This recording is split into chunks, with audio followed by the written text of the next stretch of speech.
Yasuda hospital khunju khanaya ongui tong marok ni khlaija ka operation charge laga cha kokthom panda khlayo kono chaka ENT specialist Dr. Rasa Kumar Singh aslogok sana theng khorosha brosha ka bini khunju chukang ni shimi khanaya de kasa ongo hine abni yagulo Triprani Yasuda hospital information center ro naisak mani yagulo shoiman ka bini khunju ni problem de operation khlaina ni nango hine abni yagulo ni bini khunju operation khlaiga ENT specialist Dr. Rasa Kumar Singh aboka hamkin angkha hine अबाई किनो ब्रोनी chef सामने देखो सका ENT specialist doctor रशा Kumar Singh क्या होता है ना कि ये जो उसको डीएनएस बोलते हैं, डेविएटेड नेजल सेप्टम, ये जो नोज का जो बीच का जो पोर्शन है ना, वो नोज को दो कैविटी में बांटता है, एक लेफ्ट साइड है, राइट साइड है। तो 90% लोगों में रहता है कि ये जो डीएनएस है बाई बर्थ ही आता।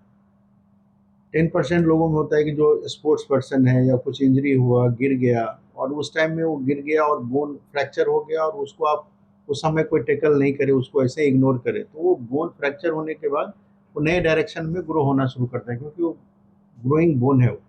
तो उसके कारण जो है ना, वो बाद में वो ब्रीदिंग डिफिकल्टी शुरू होता है। जब आपका ब्रीदिंग नहीं होगा तो फिर साइनस, ये सारा साइनस है, जो ये जो हेड है उसमें बहुत सारे ओपन स्पेस है, उसको साइनस बोलते हैं। नॉर्मली आप ब्रीथ करते हैं तो उसके अंदर एयर जाता है, फिर वो एयर बाहर आता है, तो ब्लॉकेज के कारण वो वेंटिलेशन नहीं हो पाता है।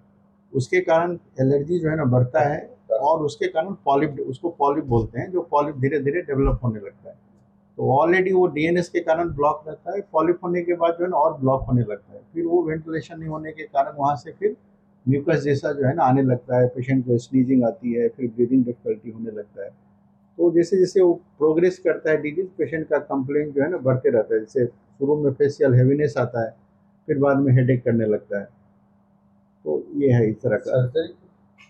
सर्जरी में हम लोग उसको क्या करते हैं, पहले तो है कि बोन को जो बेंड है उसको करेक्ट करते हैं, और साथ में सर्जरी के पहले एक स्कैन होता है, सीटी स्कैन बोलते हैं उसको। सीटी स्कैन में वो पता चलता है कि साइनस कितना इन्वॉल्व है, कौन सा साइनस इन्वॉल्व है, उसके हिसाब से हम लोग उसको एंडोस्कोपिक साइनस सर्जरी बोलते हैं। उसमें बाहर से कोई चीरा नहीं लगता है, इंडोस्कोप के थ्रू ही नोज में अंदर जा करके जो जो प्रॉब्लम है, जो जो साइनस में प्रॉब्लम है, हम लोग उसको ओपन करके जो भी पॉलिप है वहाँ पे उसको निकाल देते हैं। और सर्जरी के बाद हम लोग पेशेंट को कुछ टॉपिकल स्टेरॉइड बोलते हैं, उसको नेजल स्प्रे देते हैं, और कुछ ब्रीदिंग एक्सरसाइज बोलते हैं पेशेंट को करने के लिए, ताकि पेशेंट का इम्यून सिस्टम डेवलप हो।